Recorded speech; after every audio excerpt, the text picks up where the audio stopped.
अस्सलाम वालेकुम, welcome to sports action. मैं हूं आपका होस्ट शेफ जट और पाकिस्तान टीम अपना जो एक्शन दिखा रही है वही एक्शन दिखा रही है जो पाकिस्तान के अवाम देखना चाहते हैं। पहले वनडे में पाकिस्तान टीम अच्छा खेल ना पेश कर सकी, अलबत्ता मैच जरूर जीती लेकिन बहुत क्लोज जाके जीती, तो बहुत सारी तनकीद का उससे सामना था। लेकिन आज शाहीनों ने दिखा दिया कि उनकी स्ट्रेंथ क्या है, वो क्या कर सकते हैं।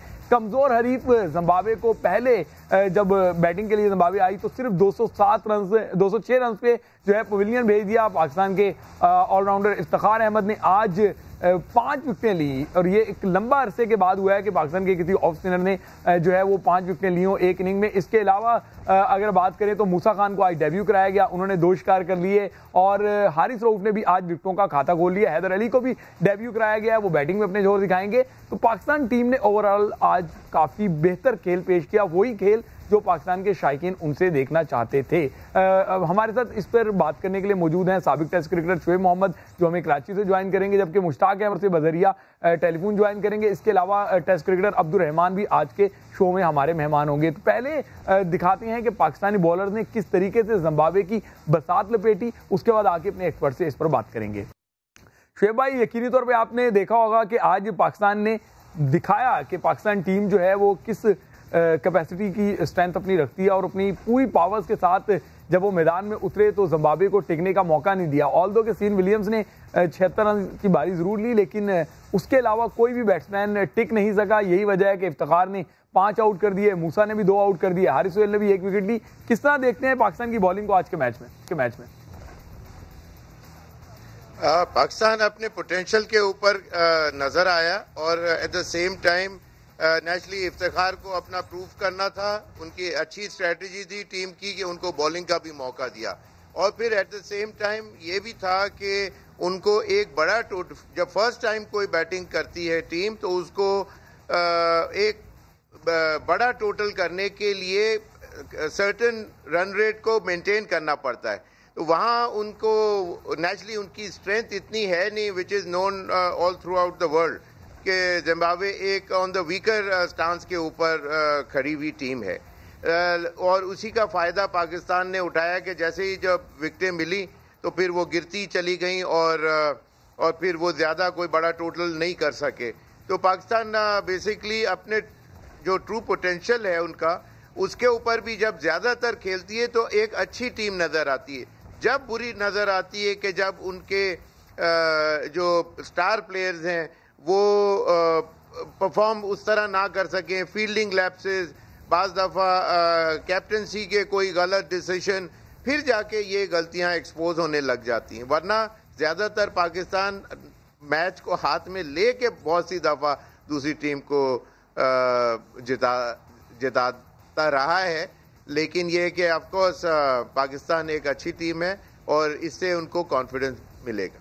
बिल्कुल जी, यकीनन कॉन्फिडेंस मिलेगा। मुश्ताक अहमद को वेलकम करते हैं और उनसे जानना चाहेंगे, मुशी भाई आप टीम के साथ थे, इफ्तिखार पे यकीनी तौर पे आपने काम किया होगा, आज उसका रिजल्ट नजर आया कि इफ्तिखार ने 5 आउट कर दिए। बहुत ज्यादा तनकीद थी इफ्तिखार अहमद की शमूलियत पर कि पाकिस्तान टीम में उन्हें शामिल किया गया है, वो ना बॉलिंग अच्छी कर सकते हैं ना बैटिंग में पाकिस्तान के लिए कोई मैच विनिंग स्ट्रोक खेलते हैं, लेकिन आज उन्होंने बता दिया कि वो अच्छे ऑलराउंडर बन सकते हैं। 5 आउट किए हैं। जी बिस्मिल्लाहिर्रहमानिर्रहीम। अब बिल्कुल इफ्तिखार में ये एबिलिटी है कि वो 5 टाइम से ज़्यादा अच्छी बॉलिंग कर सकते हैं। जैसे आपको याद होगा कि हारिस को हमने दुबई में तैयार किया था, जब वो अपना लेफ्ट आर्म स्पिन उसको करवाना शुरू की, वो बेंच पे बैठा होता था। तो हम ये कोशिश करते हैं कि जिस बंदे में थोड़ा बहुत टैलेंट हो उसके ऊपर काम किया जाए। तो इफ्तिखार ने सारा क्रेडिट उसको जाता है, उसने बड़ी मेहनत की, इंग्लैंड टूर के ऊपर लगा रहता था, बॉलिंग करता रहता था आधा पौना घंटा। तो आज उसके ग्लिम्स नजर आए हैं, क्योंकि आपका वो अल्लाह जरूर पे ऑफ कराता है कहीं ना कहीं उसको। तो आई थिंक उसको क्रेडिट जाता है और उस बड़ी खुशी है। और जो आज पाकिस्तान की टीम का इंटेंट था, स्पेशली जो बाबर की बॉडी लैंग्वेज पहले मैच में भी तो अच्छी थी एज ए कैप्टन। तो आई थिंक दे अंडरस्टैंड कि जी इंटरनेशनल प्रोटोकॉल्स क्या है, SOPs क्या है बड़ी टीमों के साथ कम्पीट करने के लिए। तो आई थिंक वो आज नजर आ रहा है पाकिस्तान टीम में, which is I think great news. Mushi भाई साथ ये भी बता दीजिएगा कि पहले वनडे में पाकिस्तान टीम जिस तरह का खेल पेश किया, आप उससे मुतमईन नहीं? आपको लगता है कि पाकिस्तान ने पहला मैच बहुत ज्यादा रिलैक्स हो गए थे, इस वजह से वो मैच क्लोज चला गया? वरना पहले मैच में जितने रन थे जिम्बाब्वे को तो हमें 70-80 रन से हराना चाहिए था। नहीं, रिलैक्स नहीं हुए थे। आई थिंक ज्यादा टेंस थे क्योंकि पहला मैच था जिम्बाब्वे में, 50 ओवर का मैच था और पाकिस्तान में बड़ी देर बाद ये 50 ओवर का मैच हो रहा है, तो एक नेचुरल जो होती है ना प्रेशर वो था उनके ऊपर। मगर आज जो नजर आता है ना, जो मुझे लगता है कि आई थिंक बाबर और मिसबा ने डेफिनेटली लड़कों से बात की होगी और उस बात का रिजल्ट ये है कि आज देखें हैदर अली आया, उसने भी आते ही अटैक किया है और अमाम भी अच्छा खेला, अबद भी अच्छा खेल रहा है। तो आई थिंक ये इंटेंट पाकिस्तान को जरूरी है और इंशाल्लाह पाकिस्तान टीम भी खड़ी हो जाएगी। शुएब भाई क्या कहेंगे, मुत्तफिक हैं अब मुशी भाई से कि पाकिस्तान टीम पहले मैच में टेंस नहीं थी, मतलब बहुत ज्यादा उन्होंने रिलैक्स नहीं लिया लेकिन टेंस सूरत में आ गई थी? बिल्कुल, पहला मैच हमेशा हर टीम के लिए एक टेंस सिचुएशन लेके ही आता है, चाहे वो दुनिया की कोई भी टीम हो। लेकिन एक और बात ये थी कि ये पाकिस्तान टीम ने उनको नेचुरली जब सेकंड वो बारी कर रहे थे तो उनके हाथ में बैट था और बैट जिसके हाथ में हो उसकी गलती जब वो करता है तो वो टीम आउट होती है या हारती है। तो पाकिस्तान अपनी बाज़ दफ़ा ये होता है कि चेंजेस अगर इस तरह सर्टेन ऐसे लैप्सेस हो जाएं, चेंजेस अच्छे ना हो तो फिर दूसरी टीम को लीवरेज मिल जाता है और वो आगे बढ़ते चले जाते हैं। तो उन्होंने भी नेचुरली वो यहाँ खेलने आए हैं, बैट हाथ में है और जब गलती उन्होंने नहीं की, उनके बैट्समैन ने सेंचुरी भी की, तो एक अच्छा फाइट उन्होंने दी और जो कि आप एक्सपेक्ट कर सकते हैं किसी भी दो लड़के ऐसे कि एक पार्टनरशिप की ज़रूरत होती है और 50 ओवर्स में कम से कम 1 से 2 पार्टनरशिप चाहिए होती है मैच जीतने के लिए। तो वो एक पार्टनरशिप ही उनके लिए जो थी वो इतनी ज़्यादा वर्क नहीं कर सकी कि वो आखिर तक, इसे कि वो जिन्होंने सेंचुरी की, एवलिन नाम है शायद, उनका नेचुरली एक्सपोजर दुनिया की क्रिकेट में इतना नहीं है कि वो जिस तरह बेवन ने आके बीच में आके आखिर तक वो ले जाएं टीम में। तो इस तरह के लैप्स नहीं, वो टेलर का बस कैच बड़ा अच्छा पकड़ लिया, वरना मैच से तो वो भी लेके चले गए थे। बहरहाल अच्छी बात यह है कि पाकिस्तान वो मैच भी जीता और इस मैच में कमांडिंग पोजीशन में। मुशी भाई आपसे जानना चाहूंगा, आप अवे तो पाकिस्तान की कोचिंग करते हुए नजर आते हैं, मिस कर रहे हैं कि अगर बतौर कोच आप टीम के साथ होते तो एक तो होम ग्राउंड पे क्रिकेट का भी मजा ले रहे होते और हमारी बॉलिंग जो है उसको मजीद आप निखार सकते थे? शेब अगर आप इजाजत दें तो अजान हो रही है इधर और मैं नमाज पढ़ के आप एंड में मुझे लेने जरा। जी चलें, ठीक है, मैं बहुत बहुत शुक्रिया आपका, आप हमारे साथ मौजूद थे। आप नमाज पढ़ें, हमारे लिए भी दुआ करें। शुएब भाई आपकी तरफ दोबारा वापस आऊंगा, क्या कहेंगे, पाकिस्तान टीम पे बहुत ज्यादा तनकीद हो रही थी उसकी सिलेक्शन पे कि आपने यंगस्टर्स को मौका नहीं दिया, लेकिन अब देखें हारिस को भी डेब्यू करा दिया, हैदर अली को भी डेब्यू करा दिया, मूसा खान जिन्हें आज डेब्यू कराया और उन्होंने 2 आउट भी किए, उन पे भी तनकीद हो रही थी कि उन्होंने आखिरी 7 मैचेस में गालिबन 6 विकेटें ली और वनडे में उनकी इकॉनमी भी 8-9 के करीब है, उसके बावजूद उनको डेब्यू करा दिया गया। नहीं, असल में ये बहुत अच्छा मौका था और इवन फर्स्ट मैच के अंदर शायद इसलिए मौका नहीं दिया कि पहले उनकी स्ट्रेंथ देख लें, इसलिए कि बहुत से नए प्लेयर्स उनके साथ आए हुए हैं। तो बात यही है कि लेकिन अपना पाकिस्तान का ओवरऑल देखा जाए तो इस तरह डीप एंड के अंदर एक साथ या नए प्लेयरों को मौका टाइम जब होता है, जब वो ऑन द हाई नोट होते हैं, जब उनका कॉन्फिडेंस हाई होता है, पीछे उनकी परफॉर्मेंस लगी होती है, चाहे वो डोमेस्टिक क्रिकेट में, वो टाइम के ऊपर यूजुअली नहीं दिया जाता, जिसकी वजह से वो डाउट क्रिएट हो जाता है उस प्लेयर के अंदर और फिर जब मौका मिलता है तो वो कॉन्फिडेंस साथ अटैच नहीं होता। तो ये चीज़ें, ये बहुत अच्छा बात है कि आज हैदर, मूसा और इनको लड़कों को चांस मिला और ये अच्छा साइन है। आगे भी इसको फॉलो अप करना चाहिए कि पाकिस्तान की क्रिकेट जो है वो अच्छी क्रिकेट है, उसके ऊपर ट्रस्ट करना चाहिए। इससे पहले या अभी तक इतना ट्रस्ट नहीं किया जाता था। अभी यही जिम्बाब्वे के अलावा कोई टीम होती तो भी शायद ये मौके इन लड़कों को ज़्यादा को नहीं मिलते। वेयर एज दूसरी टीमें एवरी नाउ एंड देन कोई ट्रायल एंड एरर के ऊपर ज़रूर कोई अच्छी परफॉर्मेंस वाले प्लेयर को ज़रूर मौका देते हैं। शुएब भाई हम ब्रेक की तरफ जाएंगे, लेकिन उससे पहले एक सवाल जो है वो आपसे लाइटर नोट पे पूछ लूँ, फिर हम ब्रेक पे जाएंगे। सवाल मेरा ये है कि पाकिस्तान में क्रिकेट वापस आ गई है, तमाम क्रिकेटर्स को अकोमोडेट किया जा रहा है, आप हमें कहीं कमेंट्री पैनल में भी नजर नहीं आ रहे, कोचिंग में तो पाकिस्तान क्रिकेट आपको अब मौका नहीं दे रहे, हालांकि आपकी जमाने में फील्डिंग पाकिस्तान की बड़ी अच्छी होती थी, तो क्या हुआ है कि कमेंट्री में भी आपको नहीं ले रहे, वहां पे जो कमेंट्रेटर कमेंट्री कर रहे हैं उस पर बड़े सवालात उठ रहे हैं। उरूज मुमताज जो है वो कमेंट्री के दौरान जो है वो एवरेज को स्ट्राइक रेट कहती हुई नजर आती हैं। तो क्या वजह है, आपसे नाराज हैं क्या जो आप कमेंट्री में भी नजर नहीं आ रहे? देखिए बहुत सी चीज़ें, इसलिए कि मेरा हमेशा एक ही मोटो रहा है और डैडी का भी ये होता था कि जो सच बात है उसको करनी चाहिए, लेकिन वो मुझे ये कहते थे कि पाकिस्तान में सच बोलना जुर्म है। तो उस लिहाज से, लेकिन मैं फिर भी कोशिश मेरी ये होती है कि अगर पीसीबी की कोई गलती है तो उसको एक्सपोज करें। और जिस तरह मेरा ख्याल से वो गलती हो गई जो 2009 के वर्ल्ड कप में जो पाकिस्तान जीता, जो मैं वाइस सेलेक्टर अबू धाबी गया और टीम जीत के आई और एक हफ्ते के बाद हटा दिया, या 2015 में फील्डिंग कोच था और वहाँ हमारी जो परफॉर्मेंस हुई है फील्डिंग वो शेड अबव थी जो प्रीवियस कोचेस जितने भी आए, और मुझे एक महीने के बाद वहाँ से हटा दिया। तो बात यह है कि कोई कॉन्स्पिरेसी थ्योरी वगैरह होती है जिसकी वजह से पाकिस्तान में पॉलिटिक्स क्रिकेट के अंदर आपको पता है बहुत है, तो ये चीज़ें एक्सपोज, इसी के वो सही बात जब करो तो उनको वो डाइजेस्ट नहीं होती, हजम नहीं होती और वो अच्छा नहीं लगता उनको। तो ऐसे प्लेयरों को, उन प्लेयरों को लेके ज़्यादातर रखा जाता है कि जो उनकी सिर्फ हाँ में हाँ मिलाएं। चलें, आप हाँ में हाँ ना मिलाएं लेकिन सच बोलते रहिएगा। ब्रेक लेते हैं, ब्रेक के बाद जो वापस आएंगे शेमस है ही हैं, मुश्ताक अहमद भी हमारे साथ होंगे और टेस्ट क्रिकेटर अब्दुल रहमान भी हमें ज्वाइन करेंगे।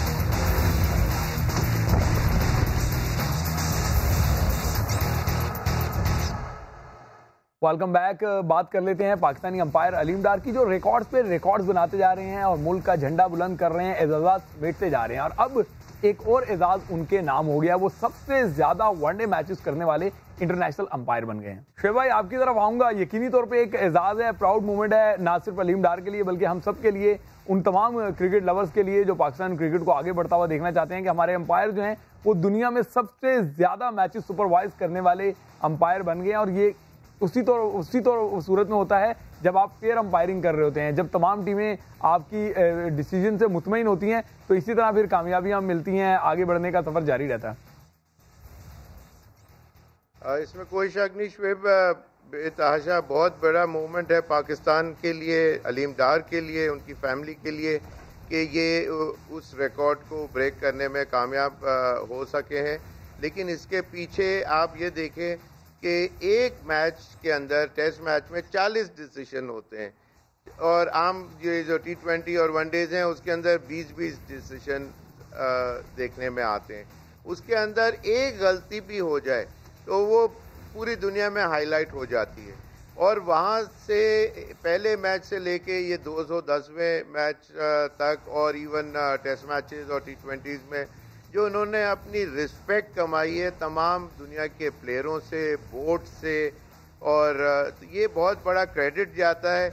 और ये एक्स्ट्रा ऑर्डिनरी स्किल्स और माइंडसेट, कंट्रोल माइंडसेट वाला ही बंदा उसको अचीव कर सकता है, और वो अलीम डार ने शो किया, इसलिए कि वो क्वालिटीज़ उसके अंदर माशाल्लाह से हैं और अल्लाह उसको और बहुत कामयाबियाँ अता फरमाए। और पाकिस्तान के लिए ये बहुत बड़ी बात है। बिल्कुल, हमारी भी यही दुआ है कि अल्लाह ताला अलीम डार को इसी तरह कामयाबियों से नवाजता रहे, क्योंकि उनकी कामयाबी पाकिस्तान की कामयाबी है। आगे बढ़ते हैं, बात करते हैं चेयरमैन पीसीबी जिन्होंने आज बयान दिया है और कहा है कि इंग्लैंड की टीम से मुख्तसर दौरे की बातचीत चल रही है। ये दौरा पाकिस्तान के लिए अहमियत का हामिल होगा। 2021 और 22 में ऑस्ट्रेलिया और इंग्लैंड की सीरीज भी शेड्यूल है। शुएब भाई आपकी तरफ आऊंगा, खुशखबरी सुनाई है लेकिन थोड़ी सी फीकी खुशखबरी है। वो कह रहे हैं कि इंग्लैंड की मेन टीम नहीं आएगी क्योंकि उनकी मेन टीम जो है वो श्रीलंका में बिजी होगी, तो उनकी बी साइड, गालिबन उनका इशारा था कि बी साइड आएगी। क्या कहेंगे आप? देखिए, कोई भी टीम इंग्लैंड से आएगी उसका एक इम्पैक्ट तो वर्ल्ड ओवर जाएगा ही, और वो इंग्लैंड के प्लेयरों को एक ट्रस्ट दिलाने के लिए ये चीज़ इम्पोर्टेंट है। इसलिए कि बहुत से प्लेयर वरना मना कर देते हैं कि जी हम इस टूर के ऊपर अवेलेबल नहीं है। तो वो जो ट्रस्ट का जो एस्पेक्ट है उसके लिए वो अपनी एक एमसीसी की कोई एक टीम भेज रहे हैं, जो पहले भी आया करती थी बहुत सी दफ़ा, बहुत से पाकिस्तान के उन्होंने भी टूर्स करे, जबकि पाकिस्तान को जो टेस्ट स्टेटस मिला था वो भी एमसीसी की ही टीम आई थी। और हमारे यहाँ जब वो जीते तो उन्होंने कहा कि ये पाकिस्तान ऐसी टीम है कि इसको टेस्ट स्टेटस मिलना चाहिए। तो ये अच्छा, बहुत अच्छा साइन है और एक तरह से rehearsal for the bigger larger setup platform के लिए ये चीज़ की जा रही है। मैं समझता हूँ मानी साहब का जो कोशिशें हैं ये फ्रूट्स लेके आई हैं और इंशाल्लाह जब ये टूर हो जाएगा तो ये तमाम क्रेडिट पीसीबी को, मानी साहब को ज़रूर जाएगा। और पाकिस्तान के लिए लॉन्गर रन के लिए ऑस्ट्रेलिया, मेन टीम इंग्लैंड जो फोर्थ कमिंग डेज आने वाली हैं उनके लिए एक परफेक्ट प्लेटफॉर्म ये टूर से वो बिक जाएगा और इंशाल्लाह फिर वो टीम आ सकेंगी इंशाल्लाह। शोएब भाई, बिल्कुल पाकिस्तान में क्रिकेट जो है वो Aahista Aahista step by step restore हो रही है, तो आप स्मेल कर रहे हैं कि जब बड़ी टीमें आ रही हैं तो इन फ्यूचर पाकिस्तान को कोई इवेंट की मेजबानी भी मिल जाएगी, चाहे वो एशिया का इवेंट हो, वर्ल्ड के इवेंट्स हों, तो आपको स्मेल हो रही है इसकी? बिल्कुल। स्टिल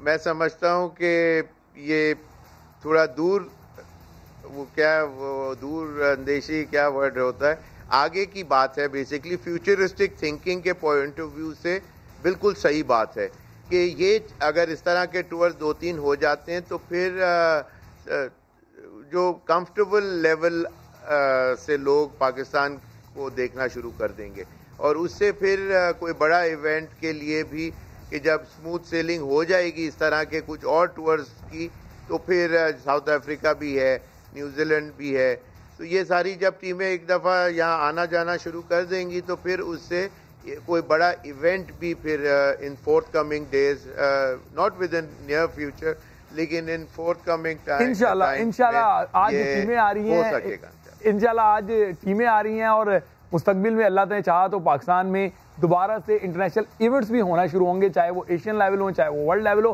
शोएब भाई, बहुत शुक्रिया आज आप हमारे साथ मौजूद। ब्रेक लेते हैं, ब्रेक के बाद जब वापस आएंगे तो बात करेंगे बॉक्सिंग की, जहां पे पाकिस्तान के अपकमिंग स्टार उस्मान वजीर भी हमारे साथ होंगे, जबकि पाकिस्तान के ओलंपिक मेडलिस्ट हुसैन शाह भी हमारे साथ प्रोग्राम का हिस्सा होंगे।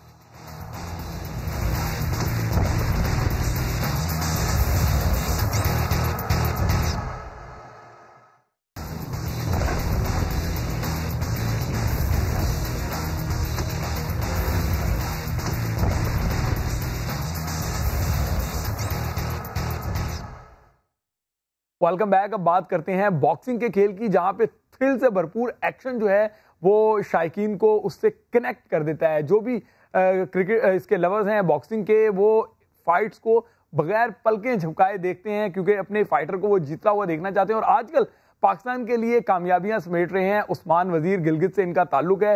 इन्हें शो में वेलकम भी करेंगे, आज उनका कॉमी डे है, उसके बावजूद उन्होंने हमें अपना कीमती वक्त दिया। लेकिन उससे पहले हम चलते हैं हुसैन शाह की तरफ, वही हुसैन शाह जिन्होंने पाकिस्तान को ओलंपिक का मेडल जितवाया। वाहिद इनफरादी मेडल हुसैन शाह की सूरत में पाकिस्तान को मिला था। हुसैन शाह, आपको वेलकम करेंगे और उस्मान हमारे साथ मौजूद हैं, उस्मान से मुतालिक की बात करनी है। अब तक आपने नाम कमाया, फिर वसीम ने पाकिस्तान को कामयाबी दिलवाई और अब उस्मान पाकिस्तान का परचम बुलंद कर रहे हैं, रोशन इनका मुस्तकबिल नजर आ रहा है। आप खुद प्रोफेशनल फाइट्स वगैरह देख चुके हैं, सारी का तजर्बा रखते हैं, तो क्या समझते हैं उस्मान वजीर का टैलेंट और उनकी फ्यूचर के मुतालिक अगर प्रेडिक्ट करें तो कितने इम्कान है कि वो पाकिस्तान को मजीद कामयाबियां दिलवाएंगे? मुझे लगता है अभी उस्मान वजीर, अब वसीम के बाद ये उस्मान वजीर रहेगा, मुझे उम्मीद है इसमें, इसलिए कि इस बच्चे में टैलेंट है, इसे मेहनत करने का टैलेंट है, बॉक्सिंग लड़ने का इसमें है, वो हर चीज़ क्वालिटी है।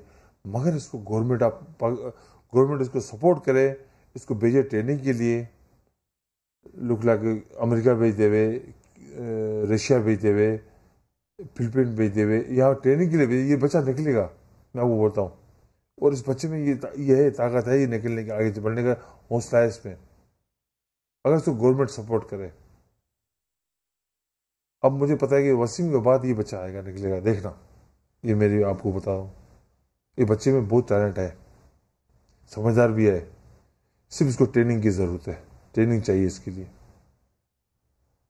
और गवर्नमेंट से रिक्वेस्ट करता हूँ प्लीज़ ऐसे बच्चों को आगे लाएं, इनको इन पे मेहनत करें, जिस तरह हम पे चौधरी साहब अन्ना चौधरी मेहनत करता था, प्लीज़ इस पे करें। उस्मान क्या कहेंगे? हुसैन शाह कह रहे हैं कि आप में टैलेंट है लेकिन आपको ट्रेनिंग की जरूरत है, तो ट्रेनिंग जमकर कर रहे हैं? क्योंकि कराची में आपकी आगे फाइट आ रही है, वो हुसैन शाह से पूछूंगा, लेकिन आप बताएं जरा, जमकर ट्रेनिंग कर रहे हैं? पाकिस्तान को बहुत सारी कामयाबियां दिलवानी है आपने।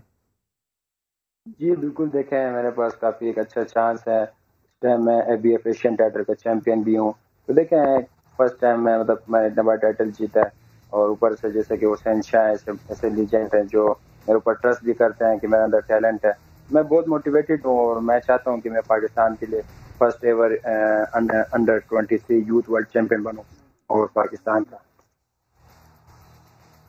अच्छा उस्मान, वाल्टर कैटेगरी में आप एशिया के नंबर 1 हो, अगर यूथ में चले जाएं तो टॉप 10 में आप आते हो वर्ल्ड लेवल पे, कितना प्राउड फील करते हो कि इतनी छोटी उम्र में एशिया नंबर 1 बन गए हो और अब आपको वर्ल्ड टाइटल की तरफ आपके कदम बढ़ रहे हैं?